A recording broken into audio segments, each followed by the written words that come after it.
بسم اللہ الرحمن الرحیم۔ بہت شکریہ کہ آپ نے جو ہے اس ٹاپک کو رکھا اور اس پر گفتگو کرنے کے لیے مجھے بھی اپنے ساتھ شامل کیا۔ حقیقت میں ہم یہ دیکھتے ہیں کہ اللہ رب العزت نے جو سسٹم اور جو نظام بنایا ہے اس میں اس قدر خوبصورتی اور اکمال نظر آتا ہے کہ بہرحال اسے انکار نہیں آپ کر سکتے ہیں۔ تو وجہ کیا ہے کہ اللہ رب العزت نے تو بہترین انداز میں بشر کی ہدایت کا تمام تر سامان مہیا کیا، اور اس کے باوجود یہ سب مسائل کیوں پیش آتے ہیں؟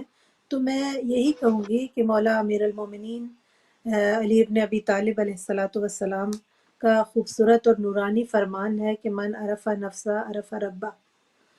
اور اسی طرح سے ہم روایات میں یہ دیکھتے ہیں کہ شناخت اور پہچان کے حوالے سے، جیسے کہ آپ نے اپنے پروگرام کا نام بھی میری پہچان رکھا ہے، تو کیا ہے ہماری پہچان کہ جو شاید صحیح طور پہ ہم اپنے آپ کو نہیں پہچان سکے۔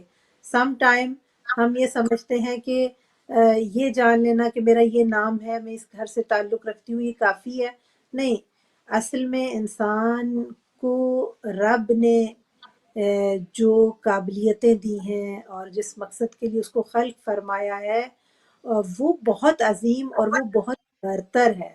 آج آپ دیکھیں کہ معاشرہ محروم کرتا ہے خواتین کو ان کے مقام سے، اس مقام سے کہ جس کو اسلام نے ودیعت فرمایا ہے، جس کو اسلام نے اس کی عزت اور اکرام اور اس کو کوئی فرق نہیں ہے۔ قرآن کریم کی تعلیمات میں آپ دیکھیں کہ زن اور مرد، عورت اور مرد کو رب نے خلق کیا، عورت اور مرد دونوں کو اللہ رب العزت نے قابلیتیں عنایت فرمائی ہیں، دونوں ترقی کر سکتے ہیں، دونوں کمال کا سفر طے کر سکتے ہیں۔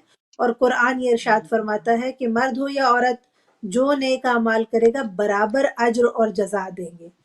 تو دنیا میں ایسا کیوں نہیں نظر آ رہا؟ آپ دیکھیے کہ عورت کا استحصال کیا جاتا ہے اور اسے ظلم اور ستم کا نشانہ بعض اوقات ہم لوگ دیکھتے ہیں، حتیٰ مسلم معاشروں میں بھی اس کو وہ مقام، وہ مرتبہ نہیں دیا جاتا۔ تو یہ ایک بہت بڑی وجہ ہے کہ ایک تو ہم نے اپنے آپ کو خود نہیں پہچانا، اپنی قابلیتوں کو نہیں پہچانا، اور اگر کوئی ظلم کرتا ہے تو اس کو ہم ظلم کو سہتے ہوئے بھی دیکھتے ہیں کہ خاتون جو ہے وہ اپنے آپ کو سمجھتی ہے کہ شاید یہی میرا مقدر ہے اور اسی طرح سے مجھے جینا ہے، اور اسی طرح سے معاشرے کی غلط توقعات پر پورا اترنا ہے، لہٰذا ساری زندگی گزر جاتی ہے اور وہ اپنے حق کے لیے آواز بلند نہیں کرتی ہے۔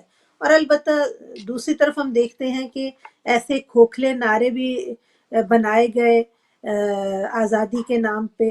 در حقیقت دین نے تو آزادی دی تھی، لیکن لوگ یا معاشرہ، سوسائٹی جو ہے وہ ہمیں یہ باور کرواتا ہے کہ تم آزاد نہیں ہو، تم برابر نہیں ہو، تمہارے حقوق برابر نہیں ہے۔